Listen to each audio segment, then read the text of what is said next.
Uncle Tom ടേസ്റ്റിലേക്ക് ഏവർക്കും സ്വാഗതം. ഇന്ന് വളരെ ഹെൽത്തി ആയിട്ടുള്ള ഒരു ദോശയാണ് ഉണ്ടാക്കുന്നത്. ഓട്സ് കൊണ്ടാണ് ഉണ്ടാക്കുന്നത്. അതിനായിട്ട് ഞാൻ ഒരു ബൗൾ എടുത്തിട്ടുണ്ട്. അതിലേക്ക് 2 കപ്പ് ഓട്സ് ആണ് ഇട്ട് കൊടുക്കുന്നത്. വളരെ ഹെൽത്തി ആയിട്ടുള്ള ഒരു ദോശ. ഓട്സ് കൊണ്ട് നമുക്ക് പല വിഭവങ്ങളും ഉണ്ടാക്കാം അല്ലേ? ദോശ ഉണ്ടാക്കാം, ഉപ്പുമാവ് ഉണ്ടാക്കാം, പുട്ടുണ്ടാക്കാം, അതുപോലെ പാലിൽ നമുക്ക് അത് കുറുക്കി കഴിക്കാം. വളരെ ഹെൽത്തി അല്ലേ? ഷുഗർ ഉള്ളവർക്കും കൊളസ്ട്രോൾ ഉള്ളവർക്കും ഒക്കെ നല്ലതാണ്. അപ്പോൾ പല തരത്തിൽ ഉണ്ടാക്കി കഴിക്കുമ്പോഴേ നമുക്കതിൻ്റെ ആ ഒരു ടേസ്റ്റും ഗുണവും ഒക്കെ മനസ്സിലാകത്തുള്ളൂ. പാലിൽ തന്നെ കുറുക്കി കഴിച്ച് നമ്മൾ മടുക്കും അല്ലേ? അപ്പോൾ ഇങ്ങനെ പല വിഭവങ്ങൾ ഉണ്ടാക്കി കഴിക്കണം. ഞാൻ എടുത്ത അതേ കപ്പിൽ തന്നെ ഞാൻ ആദ്യം 1.25 കപ്പ് വെള്ളമൊഴിച്ചു. നമുക്കൊരു 3 മണിക്കൂറെങ്കിലും ഒന്ന് കുതിരാനായിട്ട് വെക്കണം വെള്ളം ഒഴിച്ച്. ഓട്സ് നന്നായിട്ട് ഒന്ന് കുതിർത്തി എടുത്തിട്ട് വേണം നമുക്ക് അതൊന്ന് മിക്സിയിലിട്ടൊക്കെ അരച്ചെടുക്കാനായിട്ട്. ഞാൻ 1.25 കപ്പ് വെള്ളമൊഴിച്ചു. എന്നിട്ടൊന്ന് സ്പൂൺ കൊണ്ടൊന്ന് ഇളക്കി.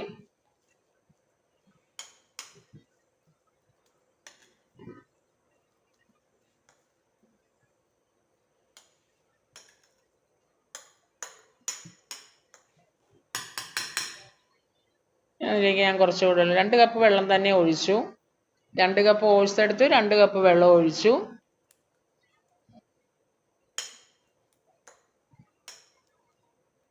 ഇനി അതൊന്ന് കുതിരാനായിട്ട് നമുക്ക് വയ്ക്കാം. കുറഞ്ഞൊരു 3 മണിക്കൂറെങ്കിലും നമുക്കൊന്ന് മൂടി വയ്ക്കാം. അപ്പോൾ 3 മണിക്കൂർ കഴിഞ്ഞിട്ടുണ്ട്. ഞാനത് തുറന്ന് നോക്കിയപ്പോൾ നമ്മുടെ ഓട്സ് എല്ലാം നന്നായിട്ട് സോഫ്റ്റ് ആയിട്ടുണ്ട്. അത് നന്നായിട്ട് കുതിർന്ന് വെള്ളമൊക്കെ വറ്റി സോഫ്റ്റ് ആയിട്ടുണ്ട്. ഇനി ഒരു മിക്സിയുടെ ജാർ എടുത്ത് നമുക്ക് അതിലേക്ക് ആ ഓട്സ് ഒന്ന് ഇട്ട് കൊടുത്ത് അരച്ചെടുക്കണം. നന്നായിട്ടൊന്ന് അരച്ചെടുക്കണം. ഓട്സ് മുഴുവൻ കുതിർന്ന ആ ഓട്സ് മുഴുവൻ ഞാൻ അതിലേക്ക് ഇട്ട് കൊടുത്തു.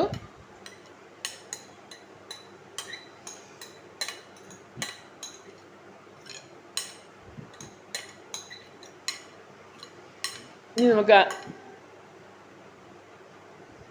അതരയ്ക്കാൻ അതിലേക്ക് അരയ്ക്കുന്നതിനായിട്ട് ഞാൻ ഒരു 5 ചുമന്നുള്ളി അതിൻ്റെ കൂട്ടത്തിലേക്ക് അരിഞ്ഞിട്ട് കൊടുത്തു. പിന്നെ ഒരു മുഴുത്ത കഷ്ണം ഇഞ്ചി, അതുപോലെ 2 പച്ചമുളക്, കുറച്ച് കറിവേപ്പില.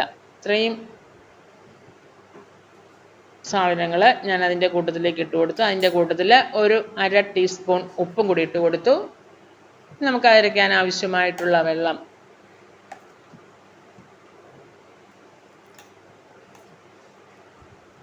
ഒരു 1/2 കപ്പ് വെള്ളം കൂടി ഞാൻ അതിലേക്ക് ഒഴിച്ചു കൊടുക്കുന്നുണ്ട്. നമുക്കൊന്ന് നന്നായിട്ടൊന്ന് അരച്ചുകൊണ്ട് വരാം.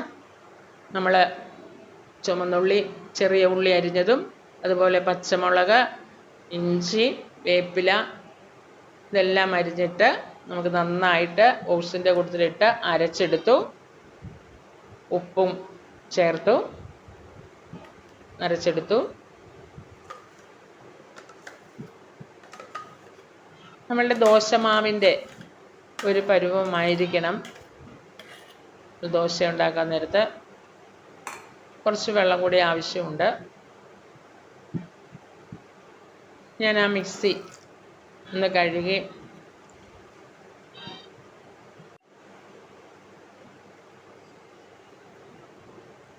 നന്നായിട്ടൊന്ന് കഴുകി കുറച്ച് വെള്ളം കൂടി, 1/4 കപ്പ് വെള്ളം കൂടി വേണമെങ്കിൽ മിക്സിയിൽ നമുക്ക് ആ 1/4 കപ്പ് വെള്ളം ഒഴിച്ചിട്ട് ഒന്ന് കറക്കി എടുത്താൽ മതി. അപ്പോൾ മിക്സിയിൽ പിടിച്ചിരിക്കുന്ന ആ മാവെല്ലാം പോരും. അങ്ങനെ ഒരു അര കപ്പ് വെള്ളവും കൂടി ഒഴിച്ചു.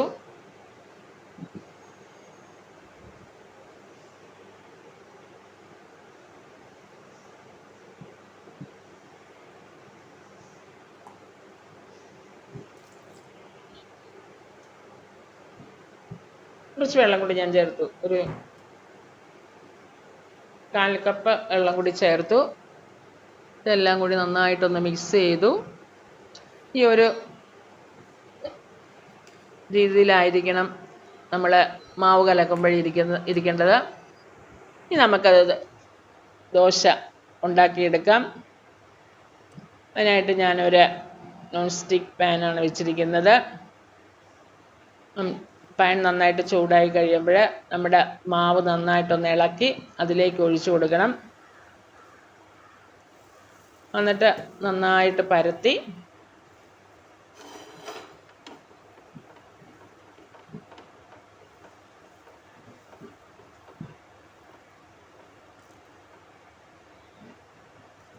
നമുക്കൊന്ന് മൂടി വെച്ച്, നമ്മൾ സാധാരണ ദോശ നമ്മൾ ഉഴുന്നും അരിയും കൊണ്ടുള്ള ദോശയാണെങ്കിൽ നമുക്ക് പെട്ടെന്ന് ഇത് കിട്ടുന്നത്. നമുക്ക് ഒരു പതുക്കെ ഒരു മീഡിയം ഫ്ലെയിമിൽ വെച്ച് പതുക്കെ ഒരു സ്ലോയിൽ ഒരു 5 മിനിറ്റെങ്കിലും ഒന്ന് വെയിറ്റ് ചെയ്യണം. എന്നിട്ട് വേണം തുറന്ന് നോക്കാനായിട്ട്.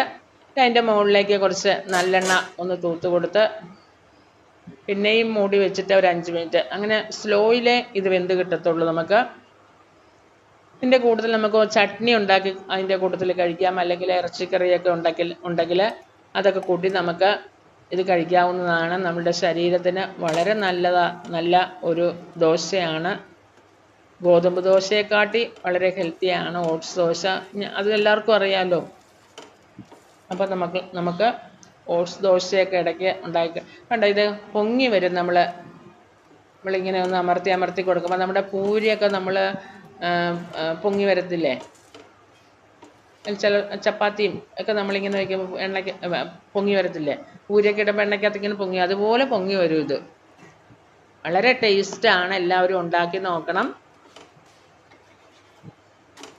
ഉണ്ടോ, നമ്മൾക്ക് അതിൻ്റെ മുകളിൽ കുറച്ച് നല്ലെണ്ണ, അതും ഹെൽത്തി അല്ലേ, നല്ലെണ്ണ തൂക്കിക്കൊടുത്ത് നമുക്ക് പരത്തി ഇതുപോലെ ഉണ്ടാക്കിയെടുത്ത് നമുക്ക് ചട്നിയുടെ കൂട്ടത്തിലോ ഇറച്ചിക്കറിയുടെ കൂട്ടത്തിലോ കടലക്കറിയുടെ കൂട്ടത്തിലോ ഒക്കെ ഉണ്ടാക്കി കഴിക്കാം. എല്ലാവരും ഉണ്ടാക്കി നോക്കണം.